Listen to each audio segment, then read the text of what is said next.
I know it's been a while since I've made a video. You guys are probably wondering what I'm doing. I started, as you can see, I don't know if you can see this up here, that's a flyer for a business I'm trying to get started. I think I started too late in the season. I am starting a lawn care business and it's not going very well. I did about 1,000 flyers and I went out and handed them outdoor. I went door to door actually. I figure I've got time to kill.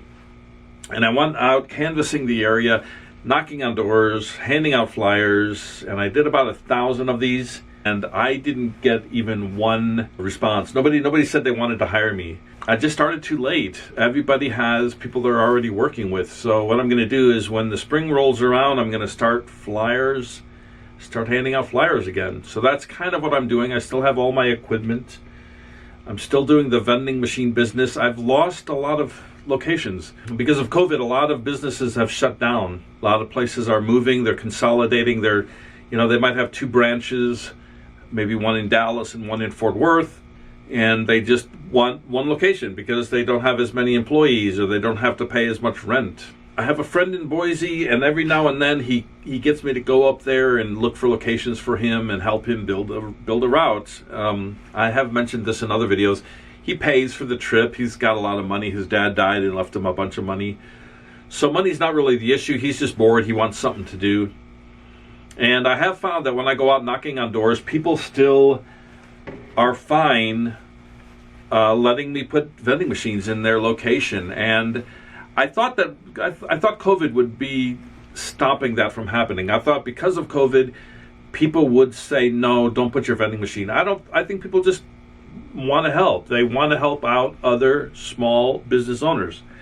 So I talk about this in other videos. When you go out looking for locations, bring something with you. If you walk into the location and you say, hi, this is what I say. I say, my name is Neil. I work with a charity. And I tell them the name of the charity. It's the National Children's Cancer Society. And I tell them that we put vending machines in locations, and could I put one in here? And a lot of times they'll just say no if you don't show them a picture. So what I have here is a picture of my vending machines. It's got my name, it's got my phone number, and it just describes our company a little bit. And if I walk in and I show them this picture, and I show them the little Gumball machines right there, I show them, and I hand this to them. This is a laminated card.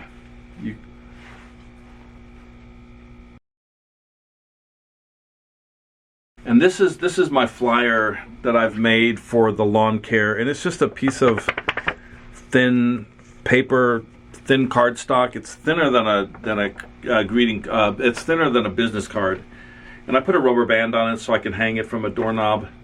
You can print on both sides if you want. I just tried to get the least expensive version of this.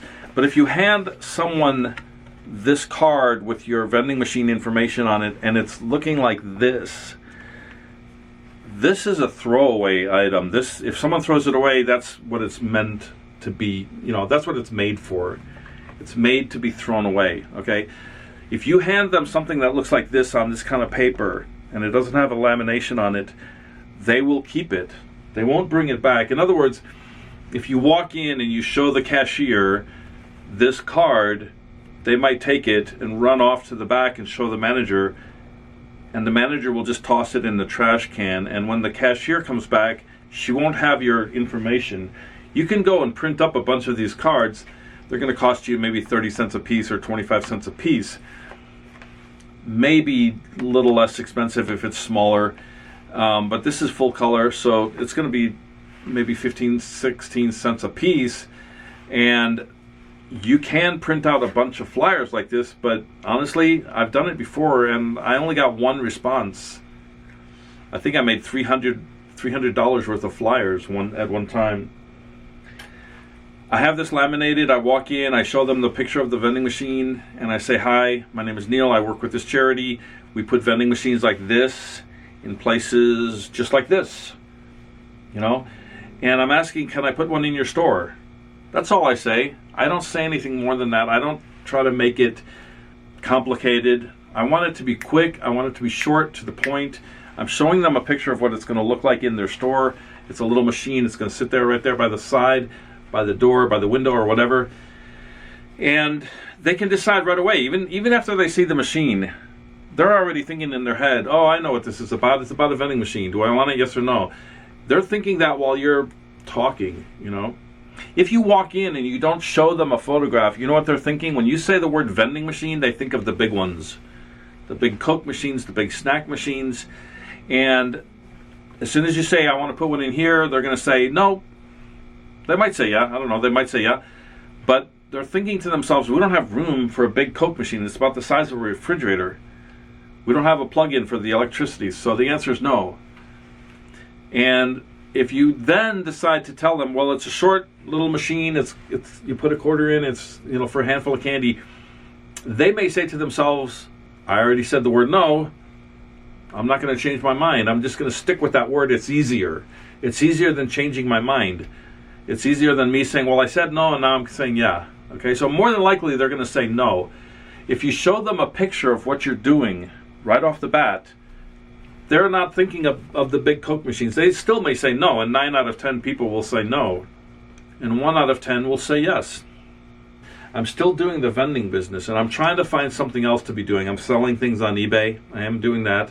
I still want to be my own boss. I don't want to be working hours that someone else dictates. I don't want to wear something that someone else dictates. I don't want someone to tell me what I have to do in the day. If I want to go to lunch at 1, I want to go to lunch at 1. I don't want to be told, you only have 30 minutes. What if I want a full hour to eat? What if I want to eat for 2 hours? What if I want to go home and take a nap? You know, I'm getting older. So, on the internet, I was looking at one of my videos that I made a long time ago.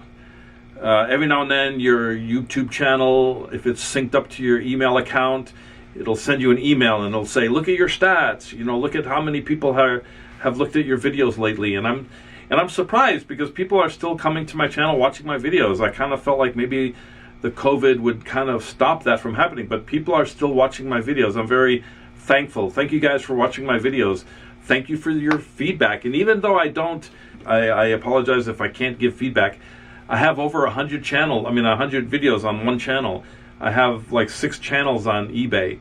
So I can't comment on every single comment, so please forgive me if I don't do that. My phone number is still the same. If you have any questions, it's 214-708-9287. I'd be more than happy to talk to anybody that has any questions about the vending business or the lawn care business. And then again, as I said, I'm just getting my feet wet. I'm getting my toe in the water. I'm dipping my toe in the water and see if I like it. And I feel like in Texas it's going to get super hot this summer.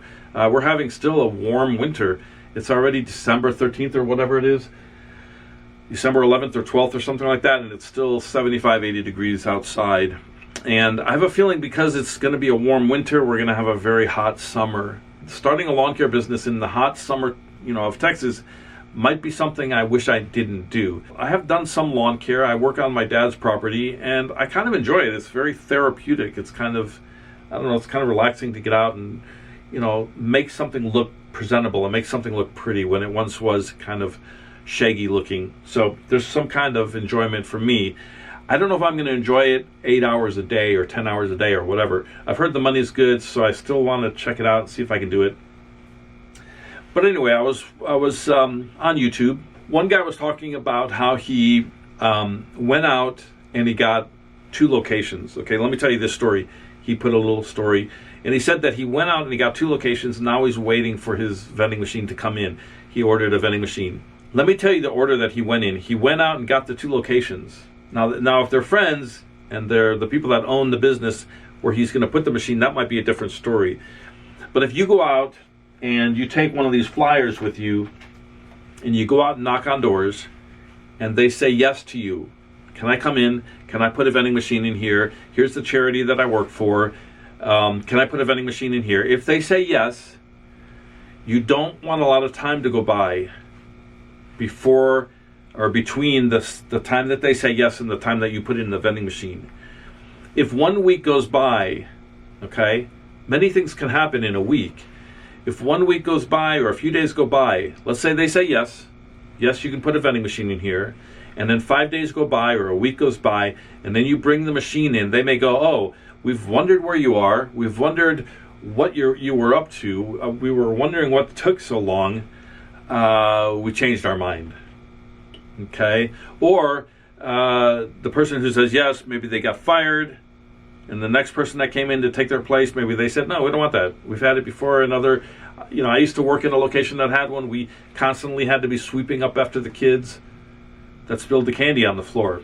So I don't recommend ever getting the location and then getting the machine afterwards, because it might take a couple days or a week to get the machine. I remember when I had a location where I had a Gumball machine. It was a 4-headed vending machine. It was a Vendesign machine, okay? And it made some pretty good money there. It was a car dealership. It was a very small mom and pop car dealership, and we have big ones in Dallas, real big ones that have 1,000 cars in the parking lot. But this one had like 10 cars in the parking lot, and they had probably about 10 employees. But they did quite a bit of sales in candy. And the owner called me up and she said, "I want you to come pick up your machine." And I always say yes. I always agree. And maybe I'll wait a week or so and come back, and then maybe sometimes they might have had a change of heart. But this one place, I went over there to pick up the machine. I was going to retrieve it. And I talked to the lady that was the owner, and I said, "Can I ask you a question?" She goes, "Yeah." And I said, "I want to know why it is that you want me to take this machine out. I'll take it out. I'm fine with that. But can I ask you why? It's been here for 2 or 3 months." And she said something that I thought, well, okay, that makes sense. I'm a parent. She said, "I've got children. And when my children come up here, they want candy from that vending machine. And the candy that's in that vending machine is not wrapped. There's no plastic that wraps around the candy. And I don't want my kids having candy that's not got any kind of plastic wrapping. So I'm safe. So I trust the product. I trust the candy." And I thought, okay, that's fair. It's a fair answer. It makes sense. If it's got a wrapping of plastic around it, I trust it. I trust that it's made in a manufacturing company that took care of it and didn't contaminate it. So I said to her, well, can I put a Coke or a snack machine or both? And she said, well, yeah. She said that would be a good idea, because everything would be wrapped. And she showed me the place where she could put it, or where I could put it. And it wasn't really big enough for 2 machines, like a Coke machine and a snack machine. And it was big enough for just one. So I thought, okay, so here's what I thought. I thought I'll find myself a combo machine. And what that is a big machine.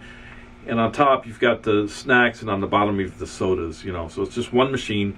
And those are hard to find. And not only that, they're a little bit expensive. But I thought, let me go find one.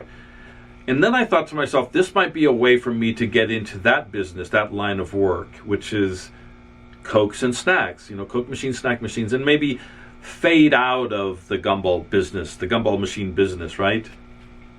I don't know, maybe even if I had 100 snack and Coke machines, I'd still have the Gumball machines, because you can always put a Gumball machine right next to a snack machine, right? And if you put $1 in the machine and it gives you a quarter back, you got a quarter, and there's some peanut M&Ms, I'll just get that. She said yes. She said I could put the machine in. I went to Craigslist or Facebook, and I started looking for inexpensive Coke machine, snack machine combos. And I finally found one that was like $800. And so I called the guy. I said, I'll buy it from him. And he said to me that he would ship it to me for like $20 or something. And I thought, all I got to do is have him ship it to their store, their car dealership. I just needed to get their address. I needed to get an approval, because it had been a week since she said yes. And since I found the machine, a week went by, and I called her up and I said, "Hey, I'm ready to bring the Coke machine, snack machine, the snack combo, Coke snack combo."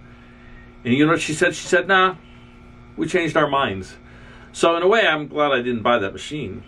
You may think to yourself, I don't want to buy a machine until I find the location.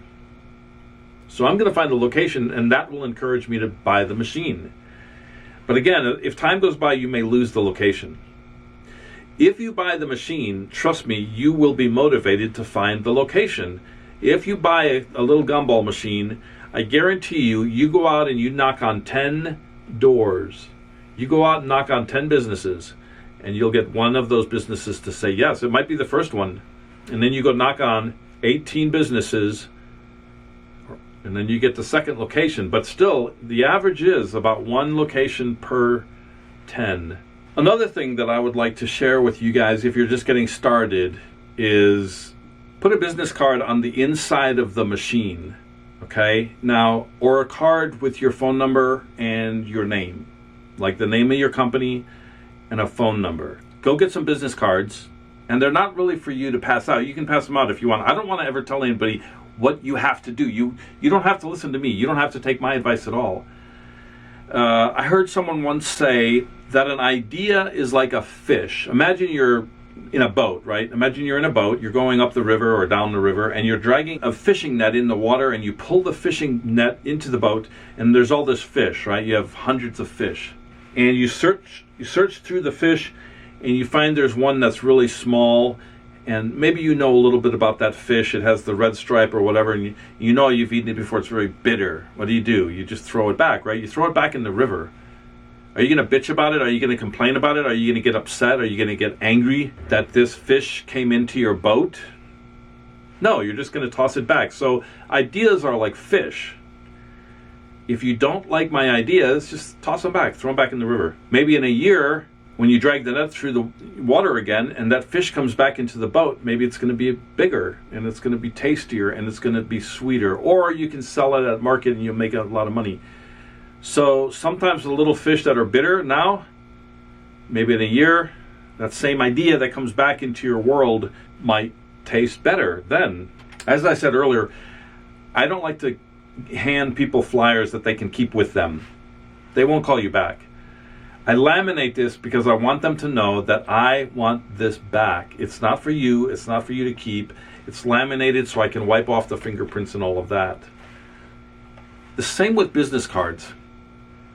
You can go out and get business cards. I don't care. If you want to spend money on business cards, and you can hand out business cards all day long. But the chance that somebody calls you and says, we want a little Gumball machine in our store because of a business card is very slim. It's not going to happen very much. When I walk in, if someone says to me, when I tell them what I'm doing and why I'm there, they may say to me, do you have something I can give my boss? Or do you have something I can look at? Or whatever. I just say, no, I don't have one. I said I have some in my car. My daughter took my other car. I didn't bring it with me, sorry. I again show them this and I say, look, you can take a photograph of this, or if you have a Xerox machine, just photocopy it or whatever. Usually they'll take a photograph of it. And of all the people that have ever taken photographs of this, they never call. I think they're just trying to say, let me take something from you so that you can get out of our hair. Get away from me. Get away from me. I don't want you here. I'll take your piece of paper and I'll throw it in the trash. Get out of here. So really, in a way, if you hear someone say, well, let me hand something to my boss, really what they're saying is no. And another thing is they'll say to me, I'll walk in and I'll see a bunch of locations where I could put a machine as I'm walking in. Even before I show anybody this and before I even say anything. As I'm walking in, I'm just walking in, and I see, oh, there's a spot over there. I could put one right here. I could put one by the front door. And then I hand this to them, and I start talking to them. And the first thing they say is, we don't have room for that machine. And I'm looking around, and I'm thinking to myself as I remembered walking in, I'm thinking there's 5 spots. And I want to say something. I really do. I really want to say, yeah, there's a spot right there. Yeah, there's a spot right there. And I don't say it. I just agree with them. I just go, okay. Why? I mean, I don't want to be confrontational. I could sit there and argue with them and say, I can put a vending machine right there. And the thing is, they may change their mind and say, all right, put one in. But every time I go in and visit them, they're going to give me this look like, oh, you again. Why did I ever agree to this? I don't really want that machine here. I wasn't strong enough. I didn't have enough guts to say no. And I let you put one in, and they give you this evil look every time you come and service the machine. Getting back to business cards, the reason I said get business cards, but use them just for your machines. Here's the canister. Don't stick the card on the outside like that. Okay? You want to stick it on the inside. Find a way to conceal it on the inside. And there's a couple of reasons why. One is if the card is on the outside, if it's just taped to the outside, a little kid can come and just play with this. He can be waiting for his mom and just kind of start picking at this tape because he's bored. Another reason why you want to keep it on the inside is because, for an example, if I wanted to steal your machine, and I come to your machine in a restaurant, let's say, and I spin this thing around and I see that your card's nowhere to be found. I look everywhere on the machine and I don't see your card anywhere. I could bring a card with tape on it and I could just slap it right on the front, and I could come in and steal your machine. I could just say, hey, that's my machine. I'm coming to pick up my machine. My number's right there on the outside of the machine right there. And I could take my phone and point to the card that I just put on there, and I can say, call it. And you'll see that this calls my phone. And I could say, this is my machine, and I need to take it, and I need to service it, and I'll bring it back or whatever. And basically, I could steal your machine. If your card is on the inside, like I said, nobody's going to pick at it and pull it off. But not only that, when you need to remove it, maybe because the business is slow, maybe you see they're going out of business, they have a going out of business sale. You want to try to get the machine out of there before they lock all the doors, and then they don't call you. They don't call you and tell you, hey, we're closing. Come get your machine. I've had that happen many times. But when you come pick up your machine, sometimes they give you a look like, who are you? What are you doing here? And I say, hey, I'm here to pick up the vending machine. And they're like, I don't know you. I've never seen you here before. And they always seem amazed when they're like, I've been here for 3 years. I've never seen you service this machine. That's because it only takes 5 minutes to service the machine. I don't sit and chit-chat with everybody. But maybe that is a good idea, to sit and chit-chat with the people that work there so that they get familiar with you, so that when you pick up the machine, they go, oh yeah, we know you. And if they don't know you because maybe they're new, they just got hired on and they're the only ones there at the moment, you can say, my phone number's on the machine. It's on the inside. I put it on there when I put the machine in. I put it on there before I put the candy in there. That's my machine. I can prove it. My phone number's right there. Call that number. It'll ring my phone. So another question that I see once in a while on my YouTube channel is people are asking me, what is the percentage that I should offer to the owner? What percentage of money should I offer to the owner? Well, my answer is, how much do you want to offer to the owner? How much money would you like to give the owner of the business? Let's say all the candy in the machine costs you $50. And you open up the machine and you find there's $100 in there. There's $100 in quarters in there. So $50 paid for the candy, $50 is your profit. As I said, there's $100. Do you want to offer the owner $50? So in other words, $50 goes towards paying for the candy, and then $50 goes towards the owner of the business that you're putting the machine in. Would you like to do that? Because that's 100% of the profits. You don't want to give the owner $50. You don't want to give him the 100% of the profits. What percentage of the profits do you want to give him? If you don't want to give him 100% of the profits, do you want to give him 90? I don't think you do. Do you want to give him 80% of the profits? Do you want to give him 40% of the profits? You probably think you know where I'm going with this. Do you want to give him 20% of the profits? Let me keep asking. Do you want to give him 10% of the profits? Do you want to give him 5%? How about 1%? Do you know what my answer is? Here's my answer. I don't want to give the owner anything.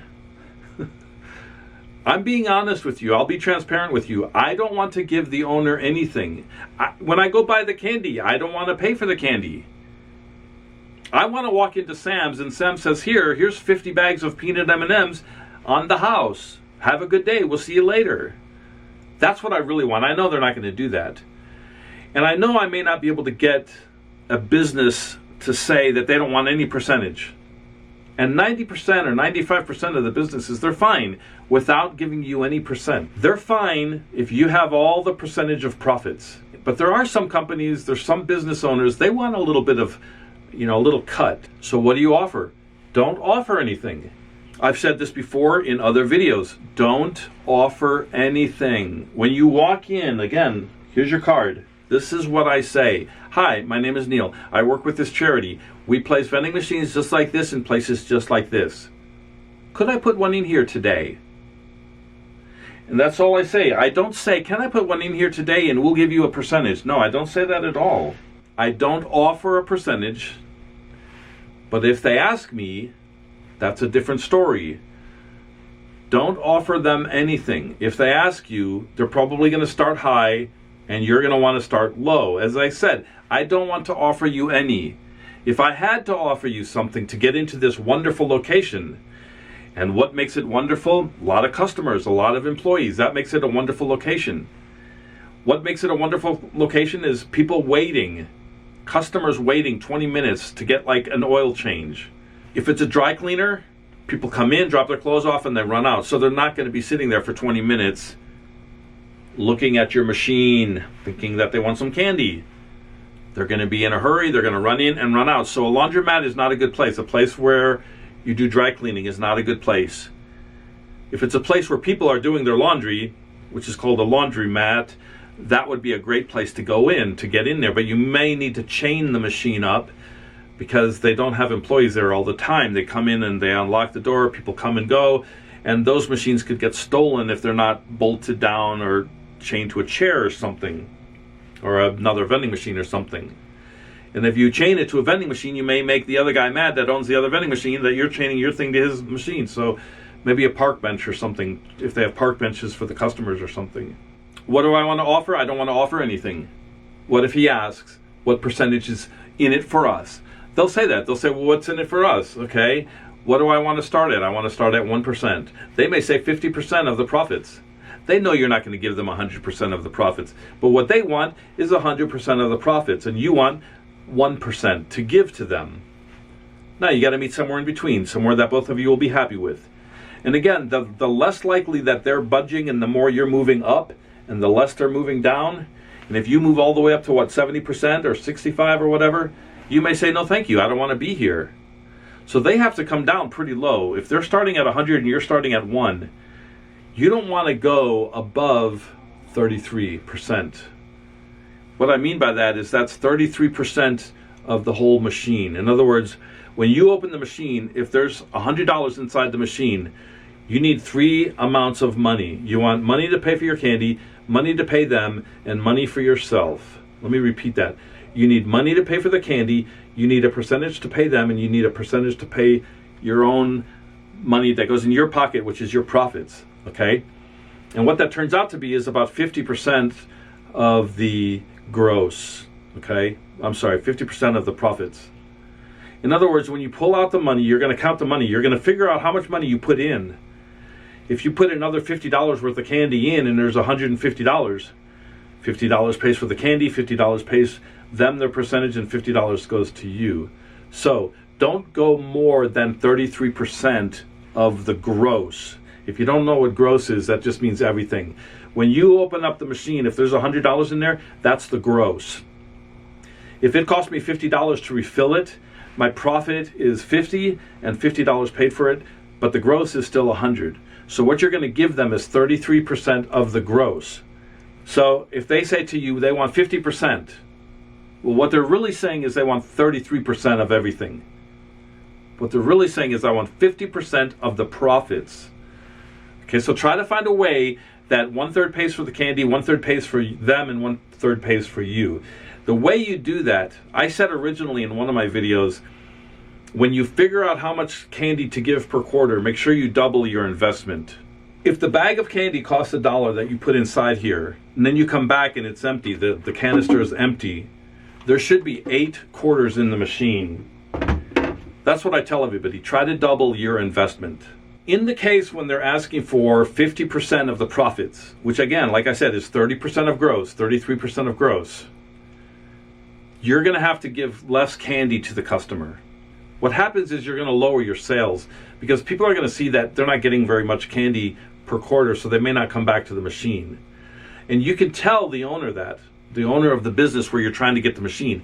If he says, I want 50% of the profits, you can say, I'll agree to that. Add that you will have to give less candy per quarter, and you may have less sales. So the less he takes, the more money you can give to the customer, the more candy you can give to the customer, and the more they may come back and put more money in there. So he may make more money if his demands are less. But usually the people that ask for a large percentage of the sales, they're business people. They know what they're doing, and they're kind of greedy. They're really greedy and they're not going to budge much. So if you go into a store and the store owner says, what's in it for us? Start low. We'll give you 10% of the gross. Okay, they may say, no, how about 20? You can say, okay, or how about 15? You find a middle ground. You find, they're up here and you're down here. Just find a space somewhere in between. Like I said, I don't ever go above 33% of the gross. I could talk about the vending business all day long. I don't want to make this video too long, and just wanted to let you guys know I'm still alive and kicking, still making videos. I still make videos all the time. I've got several other channels, and this one I just have kind of put on the back burner just for the time being because of COVID. So, but I am still, as you can see, I still got a lot of locations behind me. And I'm going to let you guys go, and you will see me in another video. And I won't see you in another video, I guess, unless you make videos. So, have a good morning, have a good evening, or have a good afternoon.